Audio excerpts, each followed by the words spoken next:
Today, we're going to be talking and thinking about... Wait, hold on. What was it? A few minutes later.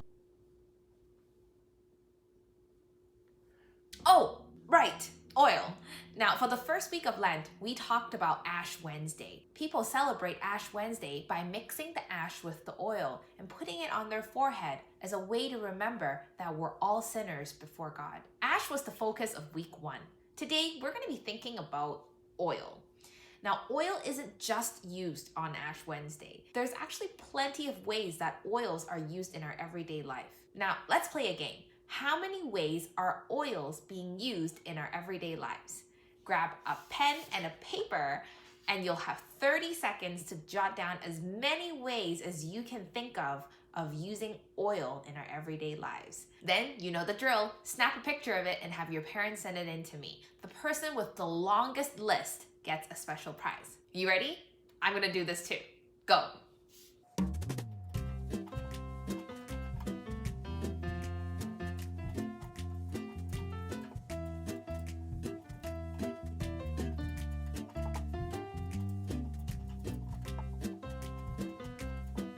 Well, here's my list. I've got 1, 2, 3, 4, 5, 6. I've got 6. Oils are used for frying eggs. It comes in a form of butter for baking. It fuels cars. There's oil mixed into paint.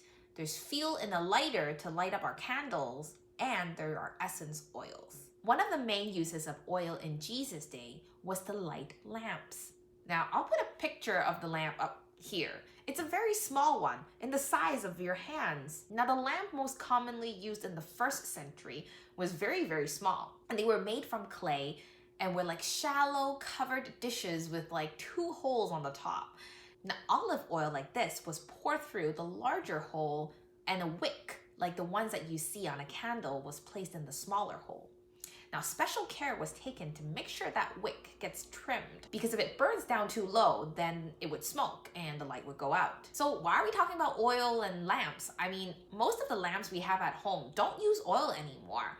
So why are we talking about it? Because Jesus once told a story to teach us the importance of being prepared through the use of oil. Once there was a big wedding, and the wedding was so big that there was 10 bridesmaids.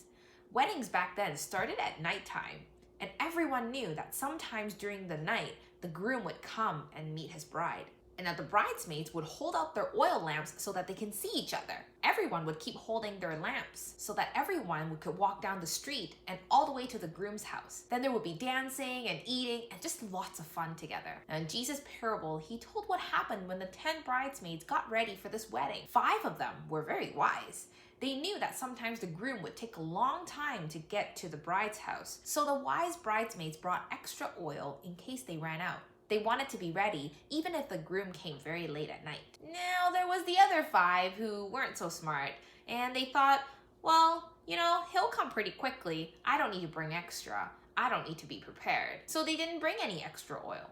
And as the bridesmaids waited and waited and waited, well, they kept their lamps lit, but the groom still hasn't come yet. And they were so tired of waiting, they actually all fell asleep. Then someone shouted, "Here's the groom! Come outside and meet him!" And all the bridesmaids woke up, and they fixed their lamps to make them nice and bright.